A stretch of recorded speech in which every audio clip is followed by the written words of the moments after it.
You are listening to a free version of the Majority Report with Sam Steeder. To support the show and get another 15 minutes of daily program, go to majority.fm, please.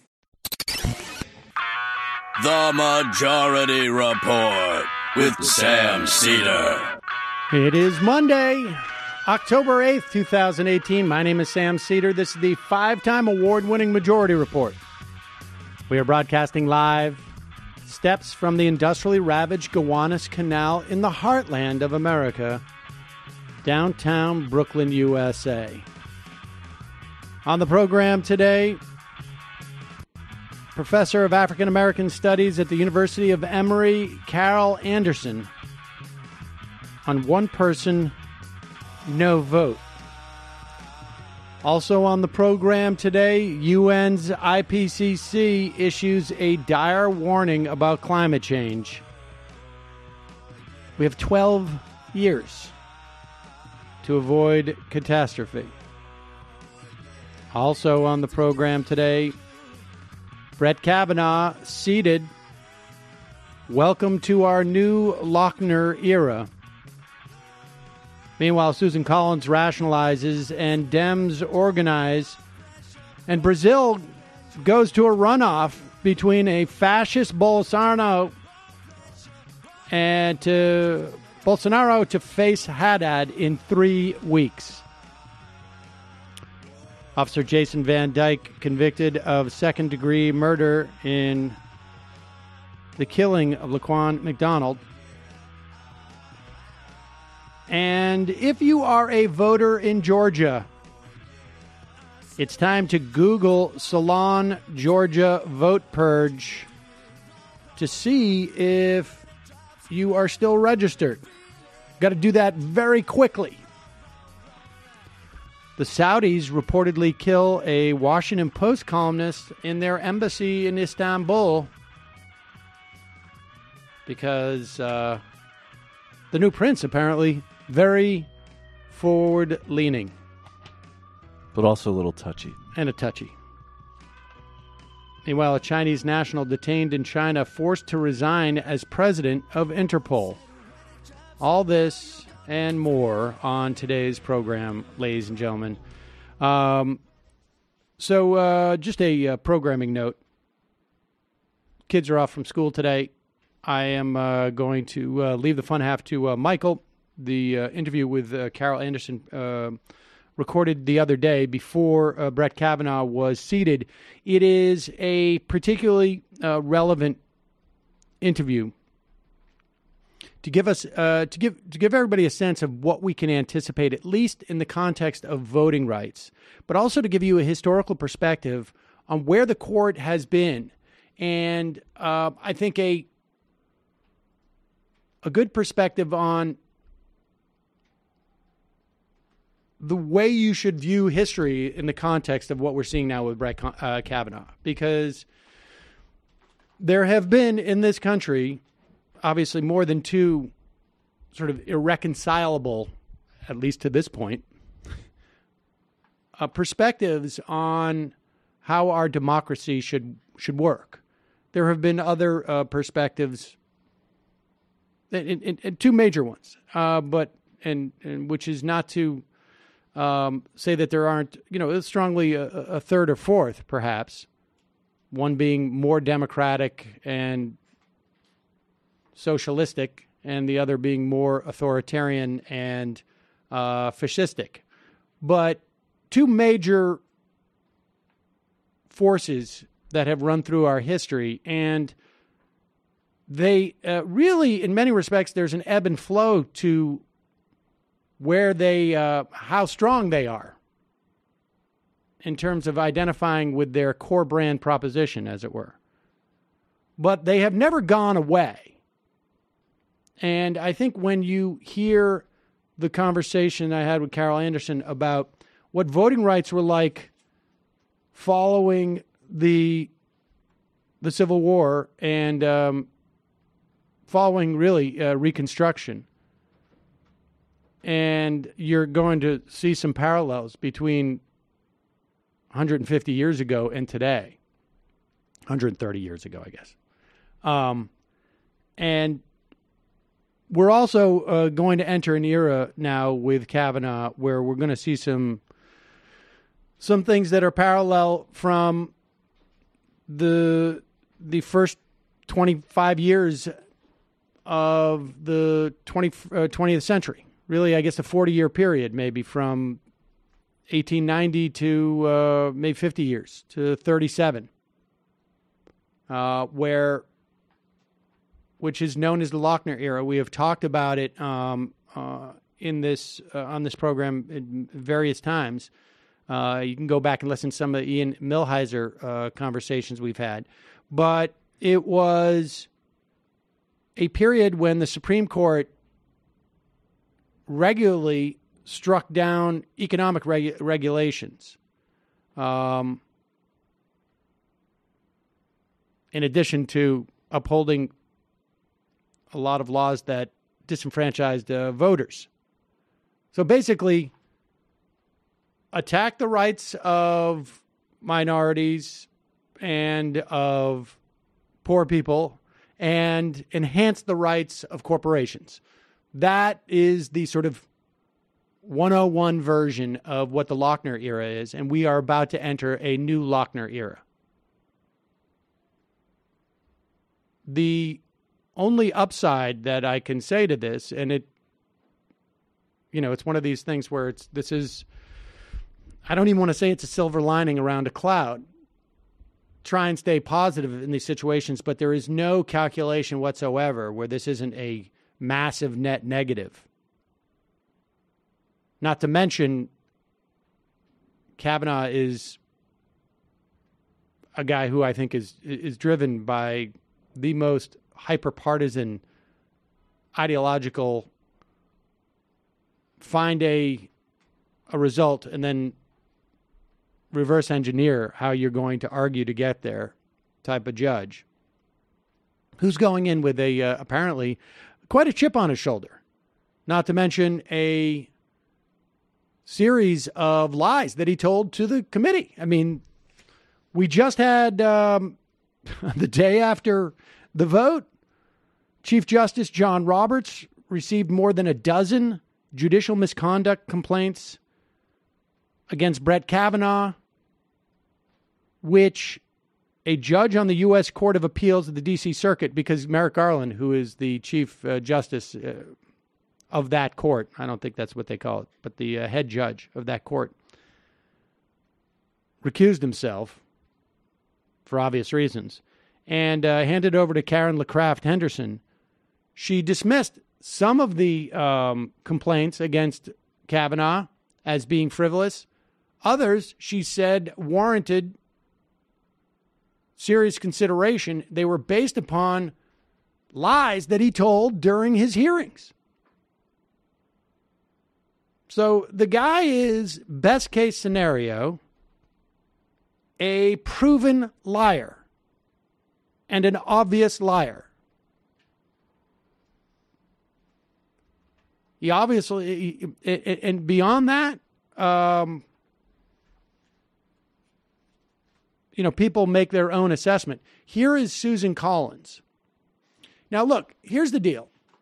People were saying, why is Susan Collins getting so much grief about this vote, as opposed to, say, the other 50 people, mostly men, who voted for for Kavanaugh? Why not Joe Manchin to start with? Joe Manchin's a Democrat, at least nominally. He's a horrible Democrat from a red state. Joe Manchin, if Susan Collins does not vote for Brett Kavanaugh, Joe Manchin also does not vote for Brett Kavanaugh. That is the reality. There would have been no space for him to do it. He would have never been the deciding vote.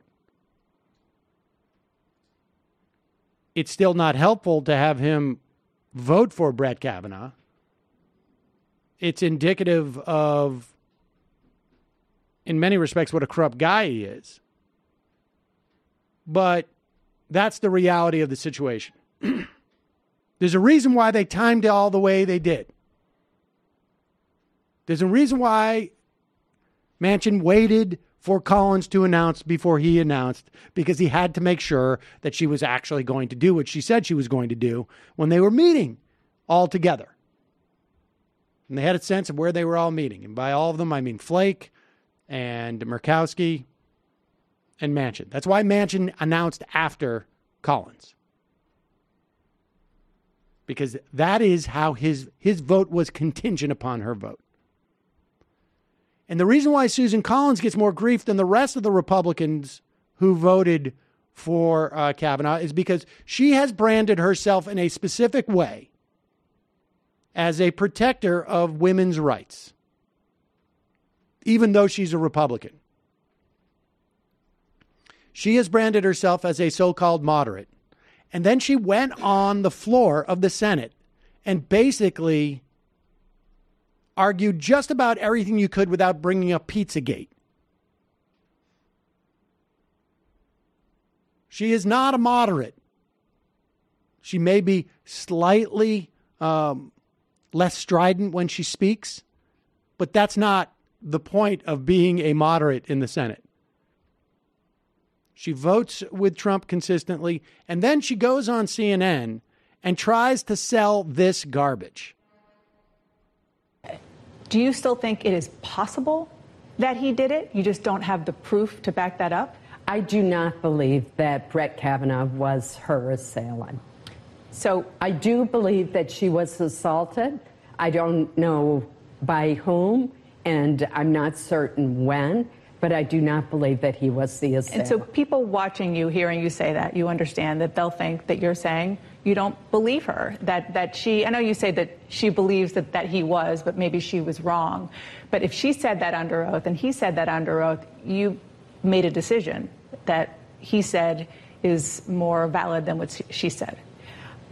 In this country, we have a presumption. All right, pause it for a second. Okay, she doesn't want to answer that question because the answer is obvious. But also note that she can't just decide that Blasey Ford was accurate in the fact that something happened to her. She doesn't know who did it, though. She doesn't believe her about who did it. But what she's also not saying is that I also don't believe that she must have made up or imagined Mark Judge being there. And she must have made up or imagined the existence of PJ and her close friend who was there at the party. Like, how nuts does Susan Collins have to believe that Blasey Ford is to say this? I mean, it's one thing to say, I'm going to have a completely unreasonable standard in which to reject this guy's application for the highest court in the land for a lifetime appointment. It's one thing to say that. I'm going to have a standard that's actually even higher than it would be in a civil court. This isn't court.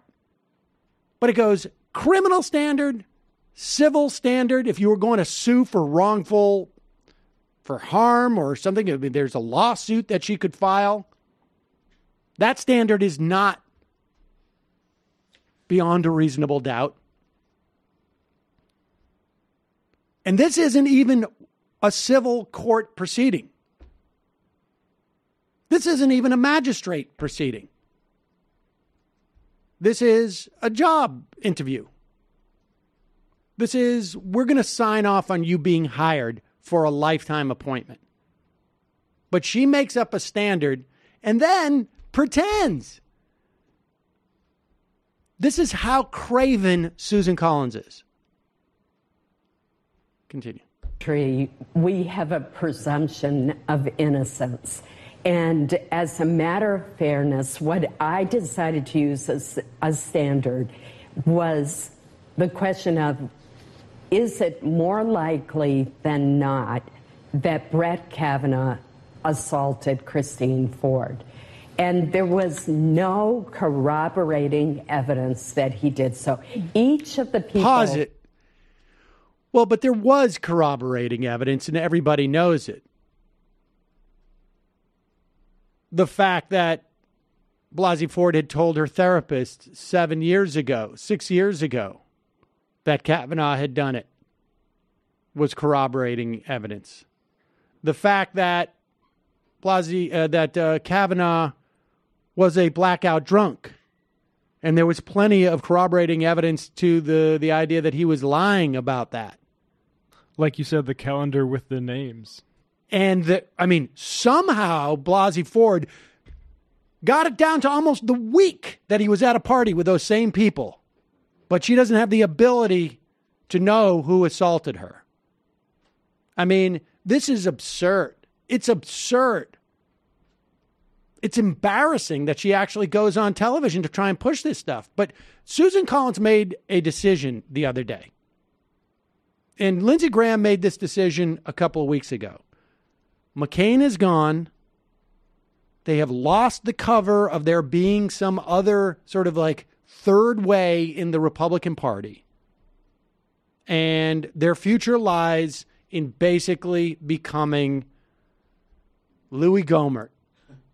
Just a little bit, more polite.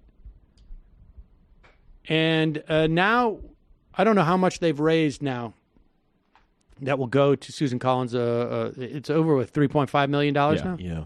They crashed the website within a half an hour of that But this is disgusting speech of hers. This is why Susan Collins deserves to be hit on this. It's not like she just made the vote and walked away. She is trying to sell it. She is her job, and she will get paid for it.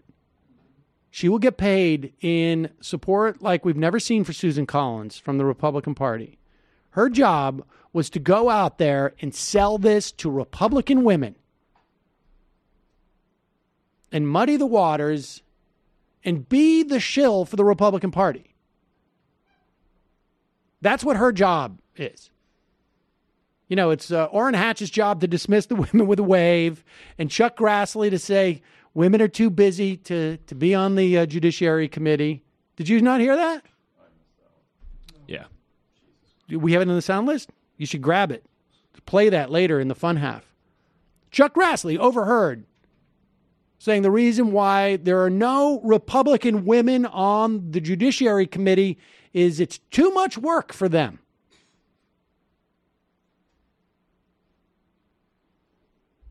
So this is where we are. And you can, the importance of this midterm election is obviously huge. And there is still a path to the Senate. It is, very difficult, but we are a month away from the election. I use Heidi Heitkamp as just as an example. The people who are motivated to vote for Heidi Heitkamp by this process are going to be just as motivated on November 8th as they were yesterday. The people who were activated in defense of Brett Kavanaugh and against the feminazis who would in some way endanger a potentially great man's opportunity to become a great man. They will not be as motivated. And so it's not just enough to vote, but go out and knock on some doors, tell your friends to vote early. Taking the Senate is pretty crucial at this point. It's going to be much harder because a lot of the reason why the House is much easier at this point is because those districts where there are basically Republican women in the suburbs who are probably going to stay home, those tend to be the swing districts. And so those are the low-hanging fruits. But when you have red states, I think there are 10 states where you have Democratic senators running, or 10 Democratic senators running in red states. Much harder. So go out, organize. And the next step is going to be to talk about reform of the Supreme Court. And people are also talking about reform of the Senate. That's long overdue. We should say the Senate originally, I hope people know, was not elected by the people in the state. It was elected by the state legislatures. They were chosen, essentially, right? I mean, there was an election, but I have a feeling it probably wasn't terribly contested for those first 100 years, more or less. Do you think statehood would be a good first step as far as that goes? For D.C. and Puerto Rico, without a doubt. It's absurd. It's absurd. But that is a step one in terms of reformation of the Senate. Getting rid of the Electoral College. More democratic reforms. But I also think that pushing for court packing, I've stated this before, in my opinion, term limits on the court will be more durable, but push for court packing by all means. Because if that is a legitimate threat on the table, then a term limit is much more likely. And there should also be, to that end, get a commitment from your representatives to hold hearings on Brett Kavanaugh, whether he lied. And certainly Brett Kavanaugh should want that, to clear his name, to get out from under this cloud, to show all of those Clintonites who ginned up all of these claims against him that he didn't lie. Go through the Manny Miranda stuff when he received stolen information 12 years ago. Go through the questions of his drinking. Go through the documents that the Bush administration has. We're going to see some of those. They're going to be FOIA'd soon. All of this should be revisited. There is no other path.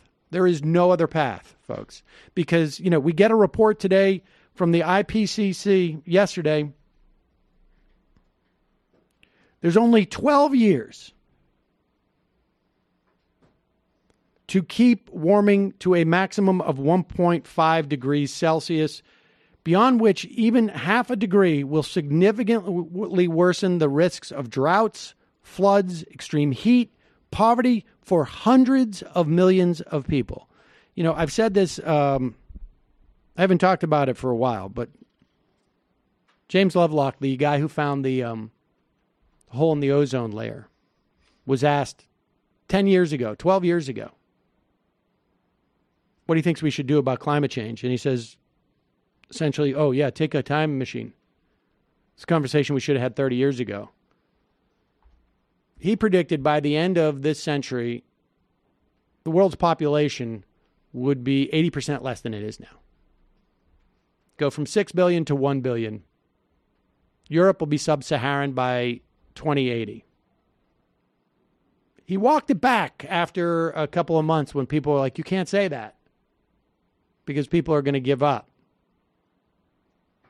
But we have a problem in this country. I mean, obviously, we have a problem with China. They've got to dial back significantly. If this is the case, we've got to dial back significantly. But China's certainly not going to do it if we don't do it. And here's the problem. You can argue, and I know very few people who listen to this program do, although there are some. You can argue that Clinton and the Democrats wouldn't have done anything differently. But the fact of the matter is, no matter how much we agitate Donald Trump and the Republican Party, who control all the levers of government right now, there is no way to get this country to do anything beyond maybe in California you can do stuff. There's no way to have a policy, a national policy that is going to rise to the occasion. we're going to have to, there's subsidiary, this may be the most important story of the day, but it is subsidiary in terms of the order in which it can be addressed. That's just the reality. 1 million people could march tomorrow in Washington about climate change. And Donald Trump will come out and say it's a hoax, and he will perceive it as helpful to his reelection. That is the problem. If Hillary Clinton was president, I don't care how neoliberal she is, 1 million people on the streets of Washington, D.C., all of whom voted for her, would make a difference. That's the reality of politics. Maybe on the day they both get elected, their intentions are equally the same. I don't believe that, but let's just stipulate that. But the reality of politics is, for us to now influence the policy of the American government in terms of climate change, we're going to have to make sure that we have more elected Democrats than Republicans. That's it. And then hope that Brett Kavanaugh does not start a jihad on that court with the other lunatics to basically invalidate every regulation that we could pass as a country to address climate change. So, I'm not saying voting is the only thing that you should do. But for the next 4 weeks, it's the most important thing you should be thinking about. And not just your vote, other people's votes. So, do a phone bank, walking around your neighborhood even. And when you get to that last house on the street, ask them to go walk around and walk the other direction. Very, very important. All right, we're going to take a break. Do this interview with Carol Anderson on her book, One Person, No Vote. Mike will be doing the fun half. See you in a minute.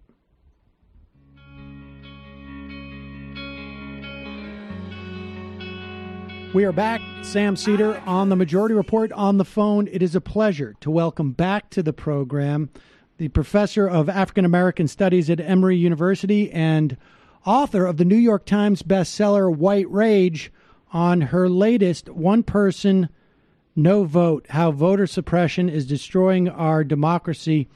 Carol Anderson, welcome back to the program. Oh, thank you so much for having me, Sam. I have to start off by telling you that and my audience that if they have not read White Rage, do everybody a favor and please do. It is really had an indelible mark on me and changed sort of my perspective on race in this country, on history on some level, and has influenced a lot of interviews I've done since then. I mean, I feel like we spoke just months ago, but I know it was a couple of years ago. And so I really appreciate that work. And then people should go and listen to the interview after they read your book. But thank you. Thank you. I want to talk about ultimately the relationship between what you wrote about in White Rage with what we're seeing in terms of this assault on the voting rights. I want to go through these voting rights. I think this audience is fairly well versed in these issues, but let's talk about the history of disenfranchisement that we've seen in this country and the way that it has, mutated, but also stayed the same. Yeah. So, and that's historians are always fascinated by issues of continuity and change, and disfranchisement, voter suppression, really sums that up. I guess a great way to start is the 1890 Mississippi Plan, and that was seen as a progressive measure. It was defined as a way to end corruption at the ballot box, to make democracy pure. And that required the massive disfranchisement of black voters. But Mississippi couldn't say we don't want black people to vote because there was this thing called the 15th Amendment that said that the right to vote shall not be abridged on account of race. And so how do we say we don't want black people to vote and not get black people to vote? And what Mississippi did, and it was a plan then that other states modeled, was to develop a series of measures that looked at the societally imposed characteristics of a people, such as undereducation, so you're going to need a literacy test, such as poverty, so you're going to need a poll tax, and then created those kinds of devices that were so effective in staying on this side of the 15th Amendment. The U.S. Supreme Court approved literacy tests, and the poll tax is not violating the 15th Amendment, while also getting to the point where those two things alone, as well as with election day terrorism, were powerful enough by the time that the U.S. was at war with the Nazis. 97% of African Americans in the South were not registered to vote. Wow. Yes. And we should say, right, I mean, that is, and, forgive me for doing this, but what we're watching there is the response to Reconstruction, and the response in many respects to the 15th Amendment. It is, you're basically watching the white power structure attempt to roll back any gains that were made in terms of black voting. Absolutely. And to do that in ways, and this is why, it's apocryphal, but they say Mark Twain's history may not repeat itself, but it sure do rhyme. This way of saying this is about protecting democracy while it is about entrenching the white power structure by stripping African Americans of one of their key citizenship rights, which therefore leaves them vulnerable to stripping of an array of other rights. Okay, so and is this the first time we see this model? Because this is, I mean, like you say, it may not repeat itself, but it rhymes. This model of protecting democracy, so we will put restrictions on what it takes to vote. In one era, we may call it a poll tax. In another era, we may call it an ID that's issued from a DMV. Was this the first example of that? Was it the first time it was necessary? And are we talking about primarily southern states? How much was this an issue in northern states as well when we talk about, Reconstruction and post-Reconstruction? Okay, so this was primarily, the 15th Amendment made this a necessity. Prior to this time, prior to the Civil War, when the U.S. was founded, the vote was not universal. White male property became the kind of litmus test, the eligibility requirements. And the struggle since that time has been to open up the vote, to make the democracy real, to make it vibrant. And the 15th Amendment was designed to do that.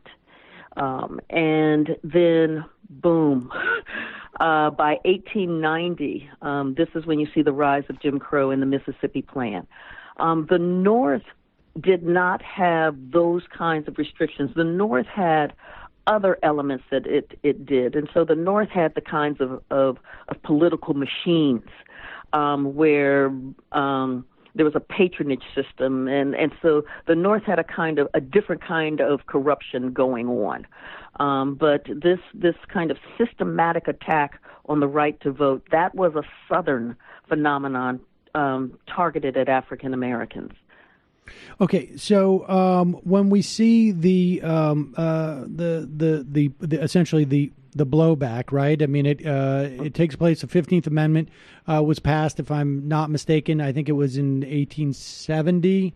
And so look at you. it takes about 20 some odd years for the innovation, I guess, to take place on how they're going to roll back those protections, and then the Supreme Court blesses this form of voter suppression, which is, I mean, I could have been talking about the past 3 years, right, or the past 5 years, I guess.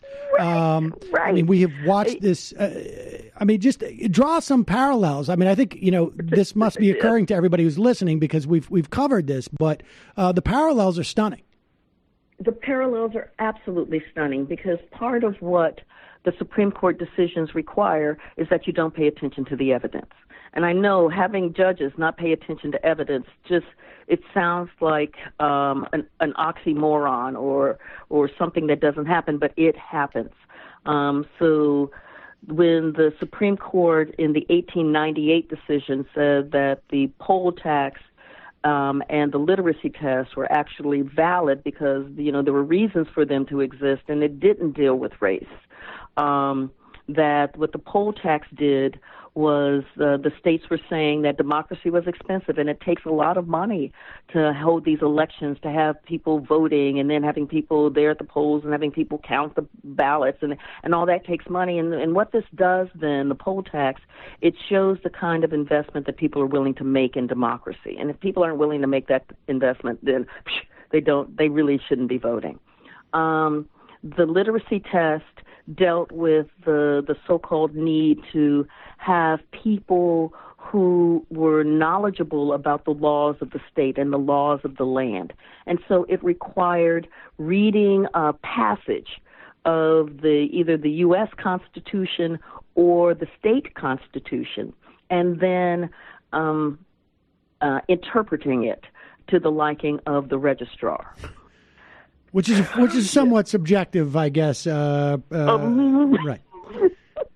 Well, and all right, continue. Yes. I'm sorry, continue. And yes. Well, and so then when we think about, for instance, the lie of voter fraud, because that's what we're dealing with now, just the way we were dealing with the lie of this kind of mass corruption that required the massive disfranchisement of black voters. The lie of voter fraud that really came to the fore in the wake of the 2000 election. That was that Bush-Gore election. And we've spent a lot of time on Florida because Florida was just such a hot mess with the hanging chads and all of that. But it was in Missouri, St. Louis, Missouri, where the St. Louis Board of Elections had purged nearly 50,000 voters, primarily from Democratic districts, precincts, from the voter rolls, and didn't tell people that they had been purged from the voter rolls. So they show up to vote, and their names aren't listed on the sheet. Their names aren't listed on the rolls. And the poll workers can't get anybody downtown they can't even get through downtown to verify that these people are who they say they are. So they just send the people downtown. And hours are wasted downtown trying to get all of this fixed, trying to get all of this settled so that people can vote, which they had planned to do earlier in the day. So the Democratic Party then sued to keep the polls open for an additional 3 hours as compensation for the amount of time that people had to waste downtown when they shouldn't have had to do that anyway because their names shouldn't have been off the rolls. 45 minutes later, the Republicans came in and got a judge to overturn that decision and close the polls, and within 45 minutes. So the polls closed at 7:45, and there was so many people who never got to vote because they had been illegally purged and then illegally run around. Now, you could say, one of the things is you could say, wow, there was a purge and that really worked for us, but that's not what the Republicans said. Instead, Senator Kit Bond started talking about we've got to get these polls closed because this is a case of brazen, shocking voter fraud. You've got people who are repeatedly voting using addresses from vacant lots. We've got dogs on the rolls. We've got dead people on the rolls. They're trying to steal this election.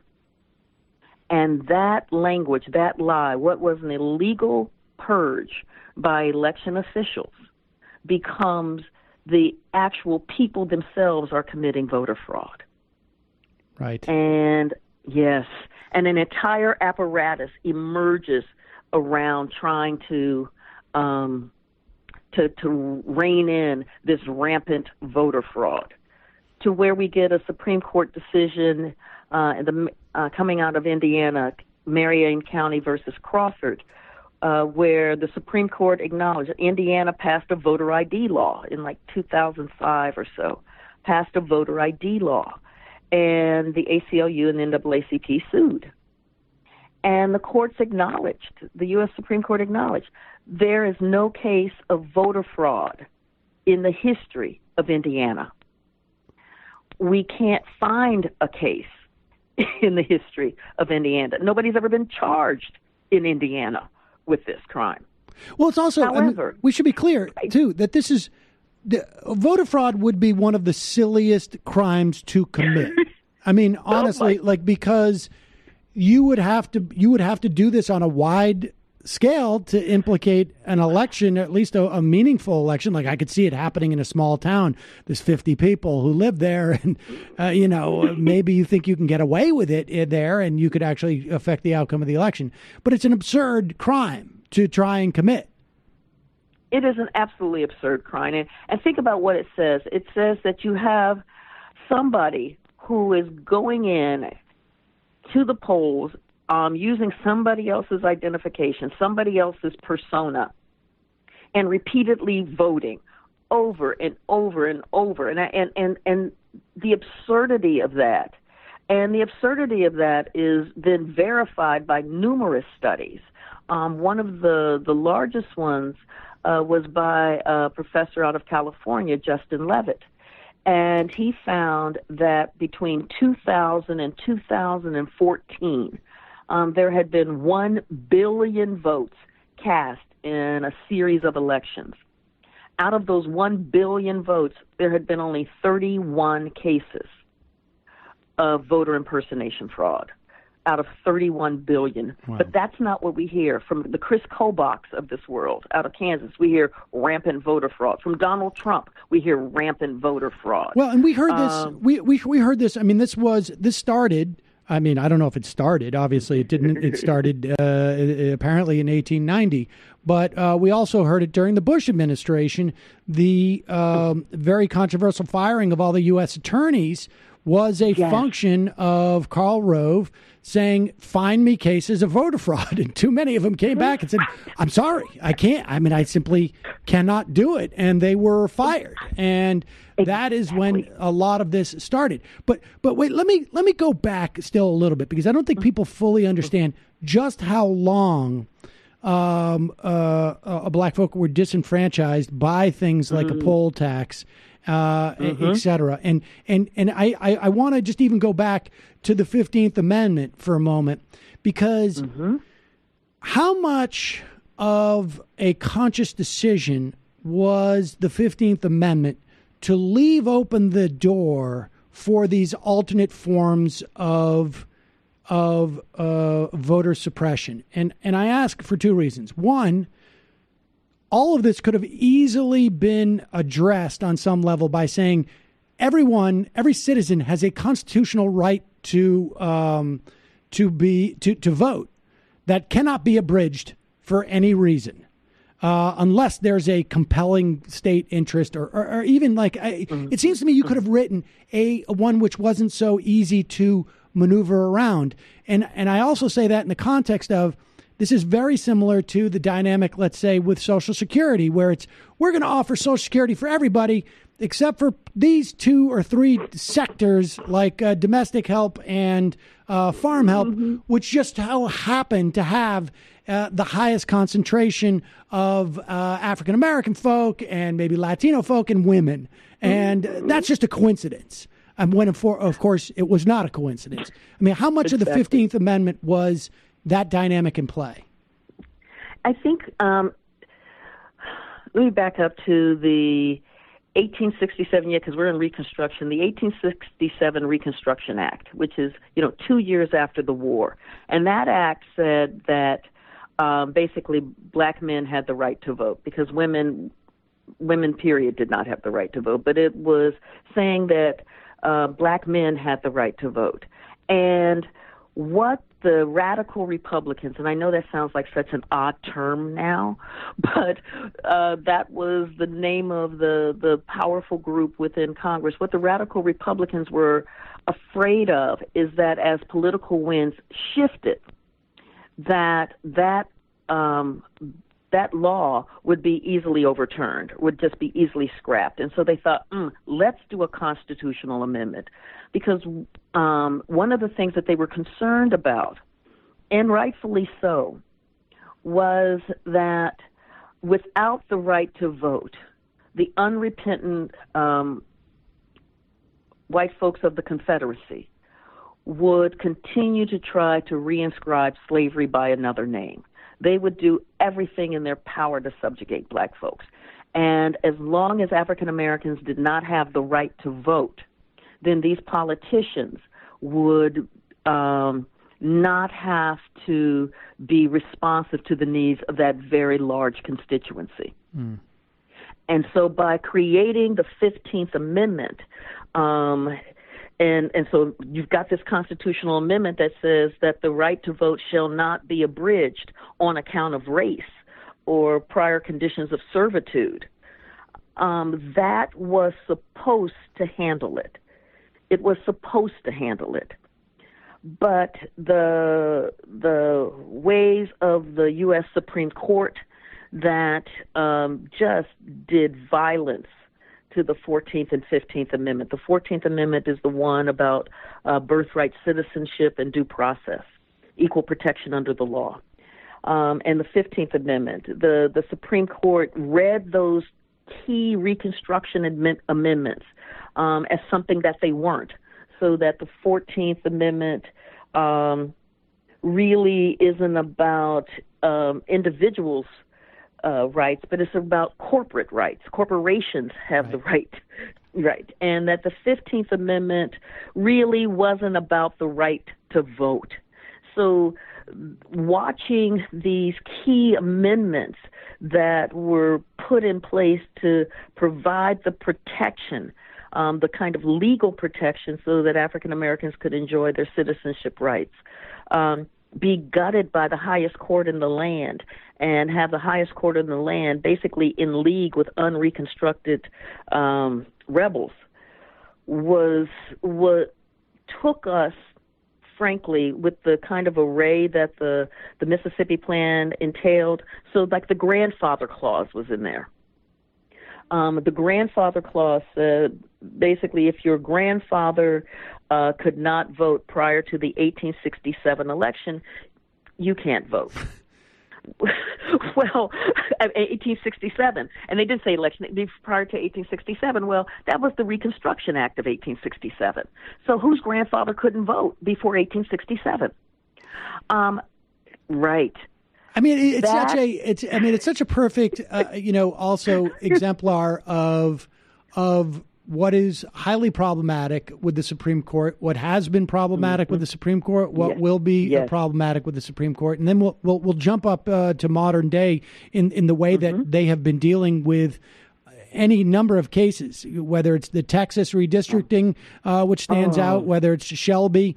I mean, a bunch of these cases stand out as perfect that you could literally pick them up and drop them back into the reasoning of the poll tax. But, the plain reading of the 15th Amendment is on account of race, right? Not by the use of race, but on account of race, which means that on account of race, you don't have to put the words "black people can't vote" for it to be on account of race. You simply have to actually make a calculation. What is the real aim by this? And you can measure that by who it impacts in a disparate manner. Exactly. And it took the Supreme Court. So the grandfather clause came into being in 1890. It was not found unconstitutional until 1915. And so we had a generation. And then we still had poll taxes, if I'm not mistaken, well into the middle of the 20th century. Right. The poll tax was finally abolished in both federal and state elections by 1966, I believe. Wow. So, I didn't realize it was that late. Wow. Yeah, there's actually a constitutional amendment banning the poll tax. The literacy test was basically abolished with the Voting Rights Act of 1965.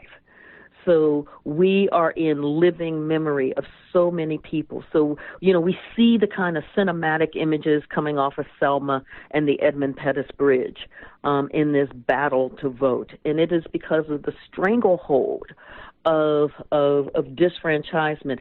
Had some counties in the South that had sizable minority populations having less than 1% of their black population registered to vote. Some, it was a percentage point of a percentage point. It was, in some, like Lowndes County, Alabama, had 0 African Americans registered to vote by the early 1960s. So this disfranchisement has been rolling through for 3 generations, and it has been lethal in terms of the kinds of policies that emerge. So, you talked about Social Security. You can only have that kind of conversation if you have politicians from the South who are elected by less than, say, 10 to 15% of their adult population. Because there were times, like by the time we get to 1942 in the midterm election, where only 7% of age-eligible voters actually voted in the Deep South. 7% in a midterm election.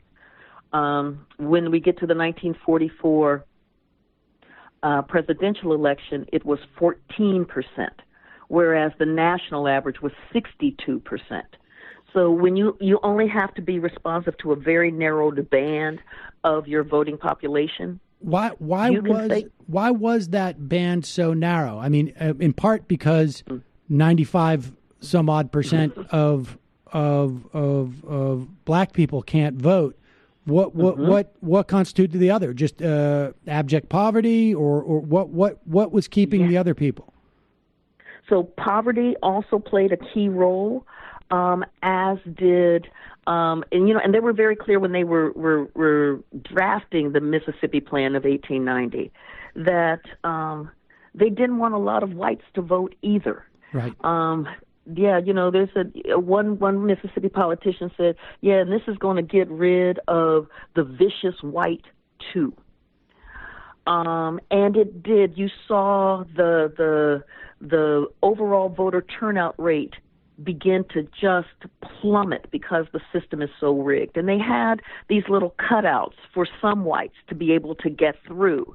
But overall, it felt like the system was rigged, because that's what rigged systems do. They depress voter turnout. That's what stringent registration rules do. They depress voter turnout. And making it clear, there's a framing to the right to vote that treats the right to vote not as a right, but as a privilege. Right. A privilege that has to be earned by jumping through a whole series of hurdles and barreling through a number of obstacles.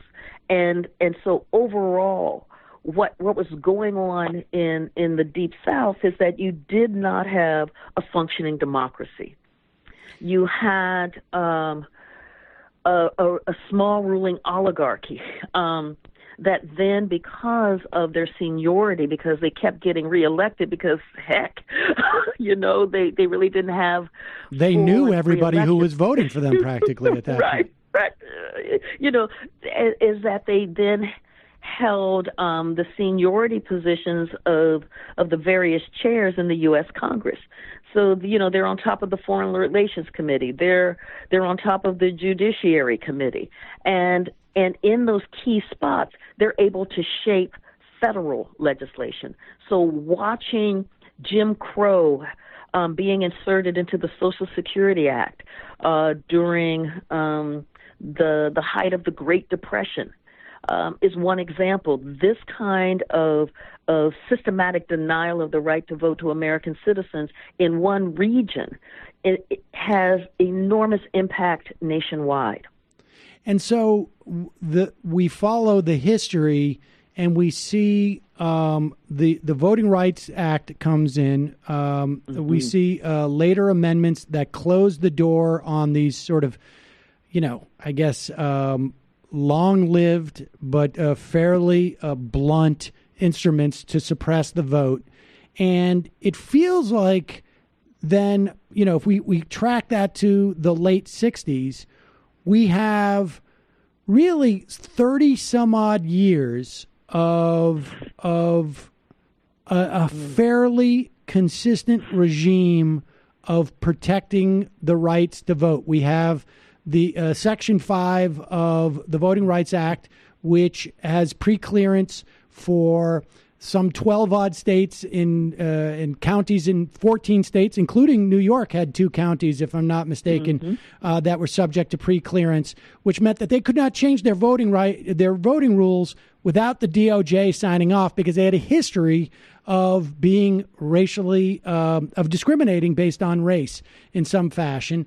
And then, of course, there was also other provisions of the Voting Rights Act which could push states into that category of needing preclearance, and other things that would allow the DOJ to go in and prove.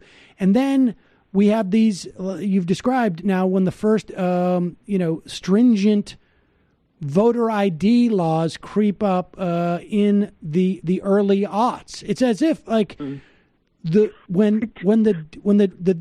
Dixiecrats moved to the Republican Party, they said, okay, now we've got to change our strategy. It's no longer we are oligarchs that exclude all black people, essentially, and poor white people. We've got to now open up a couple of doors for white folk to come in, rebuild our base, and then we can go back to imposing stringent restrictions that hopefully will catch the right type of people we want to catch. What you're talking about is the Southern strategy that Lee Atwater defined so brilliantly. And Lee Atwater was Ronald Reagan's strategist.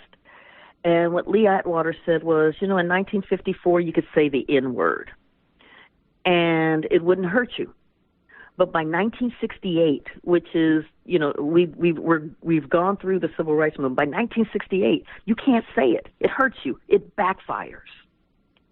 And so the response then isn't, we need to really move on to a non-racial policy, a non-racist policy. Instead, what Lee Atwater says, and so what you start doing is you start talking about economic things, like cutting taxes or forced busing or states' rights.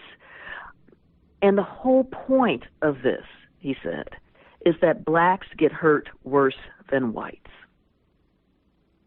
You may take some whites. You may hurt some whites as well, but the overall impetus is going to be, and certainly the perception is right. Like the idea is that when we think about welfare, we are trained to think that these are just handouts to black people. Right, and that is again a key element of the Southern strategy. When you think about the way that Reagan talked about the welfare queen in Chicago. He didn't say the welfare queen in Paducah, Kentucky. Right. He said the welfare queen in Chicago. That is what, we call a dog whistle. And so in that policy of now how do we craft, because a key element in this, and as you talked about it, the wooing in of the Southern Democrats into the Republican Party began to push that party further and further ideologically and policy-wise to the right. So you start seeing virulent anti-immigrant policies coming up. You start seeing very stringent anti-civil rights policies emerging. Now, the problem is, besides those policies just being odious, is that the demographics in America are changing. America is becoming significantly more diverse. And as America becomes more demographically diverse, those Republican policies become more repugnant to a larger and larger share of the American electorate. So if you're a political party, you're looking up here and you're going, okay, so we've got two options. And the Republicans did talk about this. We've got a couple of options. We can either begin to reform and open up our party to begin to embrace. I mean, it's going to be hard for us to embrace black people, but how about embracing immigrants? How about doing that? And the response was no, absolutely, positively not, no. And so then the next one was door number two. Okay, so then how do we begin to shut down the demographics that we know overwhelmingly will not vote for us? And I think of Paul Weyrich, who was the head of ALEC and one of the founders of the Heritage Foundation. And he said in a speech, he said, I don't want everybody to vote because, frankly, our leverage goes up as the voting population goes down. And that becomes the blueprint. How do we keep more and more voters away from the polls? How do we discourage voters? And so you start seeing elements of that where they begin to learn that demographics are not destiny. And so we begin to see elements of that. And Obama's election really sent this policy into overdrive. Because what he did was he did not get the majority of white voters. No Democratic candidate since 1964 running for president has received the majority of white voters.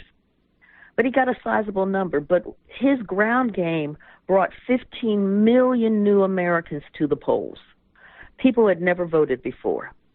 And they were overwhelmingly black, Latino, Asian, poor, and young. That coalition was instrumental in Obama's victory in both 2008 and 2012. When you look at these voter suppression laws, they are targeted right at that coalition. We have voter ID that affects African American folk and Latino folk, and in some states, what ID they'll accept will impact a lot of college students who may be in certain areas. I want to just touch on what cases, and I think people are familiar with the 2013, was it, when the Voting Rights Act was really, in many respects, gutted. And with the excuse, I think it was Scalia had said, well, the Senate reauthorized this, but they only did it because they were afraid of doing something that would be perceived as being racist. And they didn't mean to do it or something to that effect. And I think Roberts called it, or maybe it was Alito, called it some type of a giveaway, essentially, to black folk. But what cases, one or two cases, sticks out for you as the most reminiscent of that Supreme Court that found poll taxes fine, that found literacy tests okay? Is there any case as of recently that sticks out for you? That's a great question. I've got to say that when I talked about that Marion County v. Crawford case coming out of Indiana, that sticks out because there Justice John Paul Stevens has to admit that not only has there been no case of voter impersonation fraud in the history of Indiana, but that the cases that were talked about could not be addressed, would not have been stopped by voter ID. So I'm thinking, okay, so we are done here, right?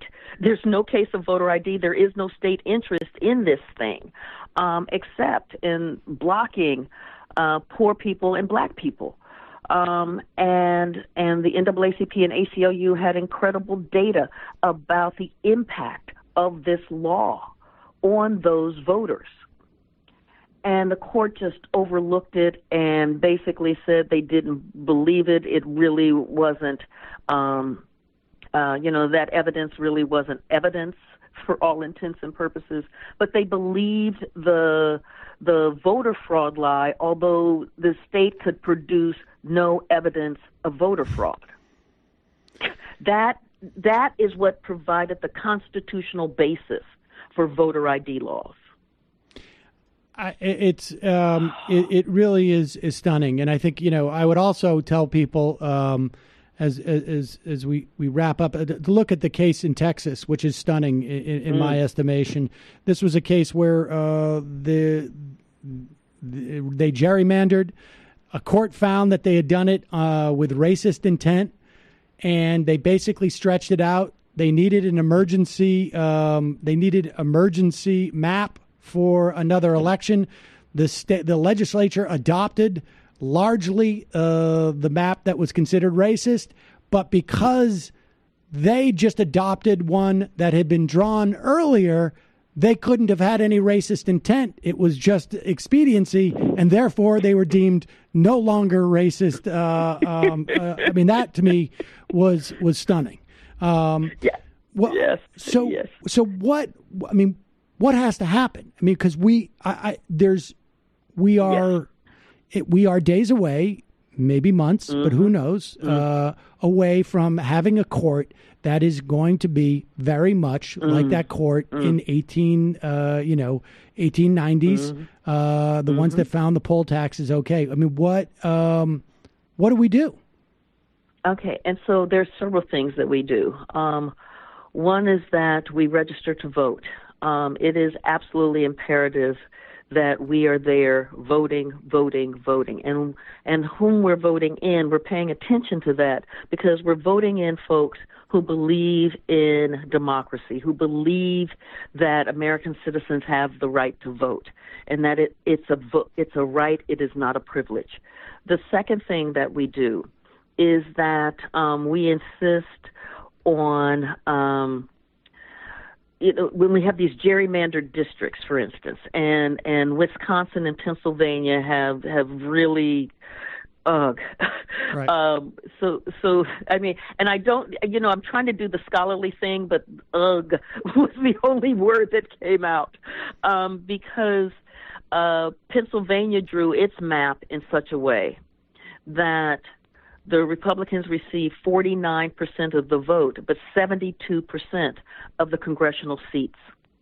And when that thing rebounds and eddies through, what has happened is that we have 16 to 26 additional unwarranted seats for Republicans in the U.S. House of Representatives. And that's where we begin to see, and with these gerrymandered districts that protect these representatives from the will of the voters, we began to see this massive disjuncture between the will of the people who want an Affordable Care Act and access to quality health insurance, who want DACA, who want legislation dealing with semi-automatic weapons, who want the Children's Health Insurance Program, who don't want a tax bill, bill that transfers over $1 trillion to the uber wealthy. That disjuncture is the result of gerrymandering. So we need to insist, and there are ballot initiatives like in Michigan, to have nonpartisan redistricting commissions come to the fore. We also need to elect a Congress that believes in the Voting Rights Act so that we can get a reestablished Voting Rights Act put in place. Now, it's going to face a bucket load of judicial challenges. We know that. And so it's going to have to be written tightly, smartly, and we're going to have to continue to fight because this latest wave has put American democracy in peril.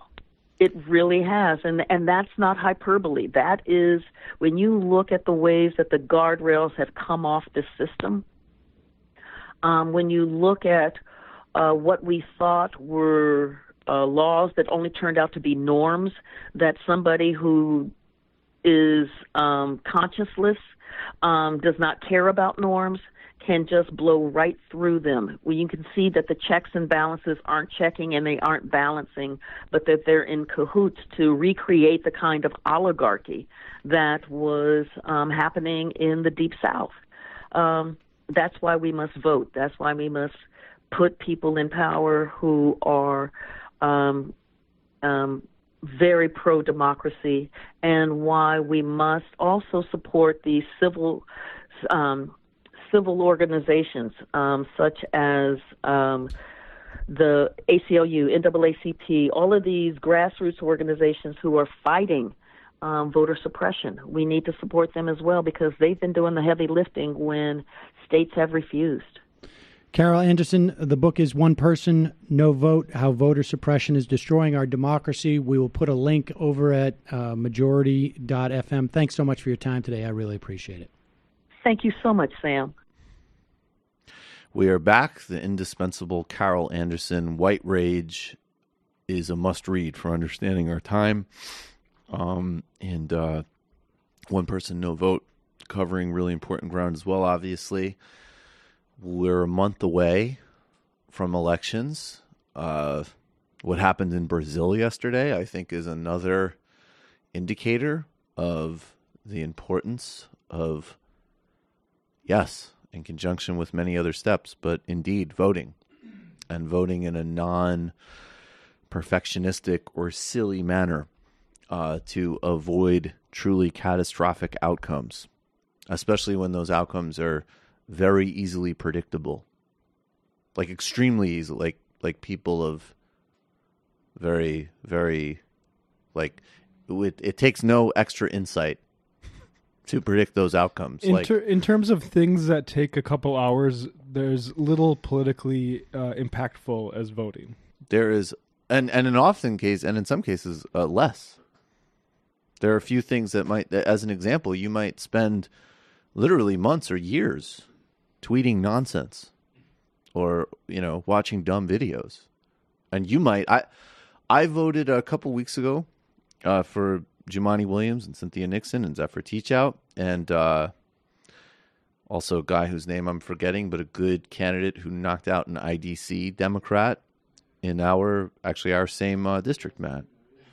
And it took me literally, and I'm including the walk, a little bit of a walk to the polling place, 25 minutes. And now, it was very emotionally intense for me because Cynthia Nixon does not represent every single intricacy of all of my philosophical inclinations and policy portfolio. So I had a very emotional day dealing with that act. But then I did it, and it was extremely easy. It also just every time you Carol Anderson and sort of not only historical perspective on voter discrimination, but the overt strategy of white supremacy through ICE policies, through rolling back voting rights. It's just something that can't be toyed with. And then conversely, people on the right get into power and they immediately go about assembling strategies to restrict power. And then we don't govern in a way that expands and entrenches power, which actually for the left means giving power to much more people. The fun thing about us changing the electorate in a way that helps our side is expanding the vote and representation to more people. Right. our version of playing of being ruthless, which is good. I won't say playing dirty, but being ruthless means people in Puerto Rico and Washington D.C. aren't disenfranchised anymore. Like, that's the kind of ruthless, or That's that left fascism. Left authoritarianism is people in Washington D.C. and Puerto Rico are represented nationally and not taxed without representation. Left authoritarianism or left fascism or whatever, it means that we inject democratic accountability on the Supreme Court by introducing term limits and expanding seats. And even though the votes are not anywhere near there, having serious investigations for issues like conflicts of interest and potential past criminal behavior for at least two of these justices, Brett Kavanaugh, Clarence Thomas. So, buy the book, go out, get involved in these elections wherever you are and at every single level. Zellner Myrie. Zellner Myrie? That was the guy who beat Jesse Hamilton. Am I wrong or was it flipped? Was it Jesse Hamilton? Zellner was no. I know Jesse Hamilton was the bad guy, but was it Zellner Myrie or Myrie Zellner? No, it was Zellner Myrie. Okay. Yep. I'm just a dyslexic moment for me. I apologize. Yes, Jesse Hamilton was the IDC far right Democrat Republican. I mean, that's a good example. A left. I believe the district we're in Brooklyn has the highest concentration of DSA members. And this guy, Jesse Hamilton, had represented it for several terms, had been part of the IDC corrupt agreement, propping up the Republican majority, stalling left legislation, and, had just machine networks in low turnout primaries. And that's it. Until, a young, actual left progressive candidate went at him and gave a choice. And we had to go out and vote for that choice and make that actually happen. And that will have a real tangible difference in terms of how things are done in this state. There's a strong anti-incumbency factor out there that can be taken advantage of by socialists or non-socialists alike. So you want to get in there with the socialism. Indeed. Okay, become a member of the Majority Report today, majority.fm/become a member. It's how this show happens. There's a link to it in the show notes if you're not a member yet. Pennies a day for a 5-day-a-week left, progressive, ecumenical left, broad perspective on news, culture, analysis, in-depth interviews, and, of course, a fun half. Become a patron of the Michael Brooks Show. It's a weekly deep dive into politics, sports, culture, trends, with a very global focus. And, of course, we have a lot of fun. We have a great, entertaining postgame. We have in-depth, illicit histories on everything from Africa, Canada, Brazil, political theorists. There's a lot going on there, plus Woke Bros, which I do at WAS. We had a great time. We did a sold-out show. I was a special guest for Count the Dings at the Bell House in Williamsburg on Friday. That was a lot of fun. Of course, you can get Jamie's not here with us today, but Antifada is her podcast that she does with Sean. And also, who's the third gentleman? Andy BK? Is that right? Yeah, that's right, I think. They are coming at you as well. Check out the Antifada, patreon.com/theantifada. Matt. Literary Hangover, we had a new episode. This one was a non-fiction version. We did Corey Robbins' The Reactionary Mind. Very nice. We talked about MR members might like to hear our discussion of the zero-sum debate. Corey Robbins talks about that. So, and then broadly we talk about Robbins' thesis that what we're going through now is basically a late-stage counter-revolution against the New Deal and the sort of liberation movements that followed that. Yep. And the Republicans, where they're impotent, for instance, they were unable to slash certain Obamacare things. They're unable to, take care of slash all the entitlements the way Paul Ryan might too. And Corey Robbins' suggestion is that's because they've already kind of won a lot of the victories that they've been fighting over the last 40 years. So, to take one example, schools are still as segregated or more segregated as they were than Reagan was in office, for instance, right? Right. So, and it's an interesting discussion. I think Corey Robin, I think we're going to have him on soon, aren't we? We got Robin coming up? I don't know. Anyway, Smart. we've had him on a couple of times at least. Yeah. Yeah. I think the way he thinks about these things, it's actually one of the oddly, it's not super optimistic, but it's an important, I think, historical view of, the ongoing authoritarian menace globally. Indeed. Corey Robin, essential read. We're going to go to the fun half. We'll see you there. You are in for it. All right, folks, 646-257-3920. See you in the fun half. Are you ready?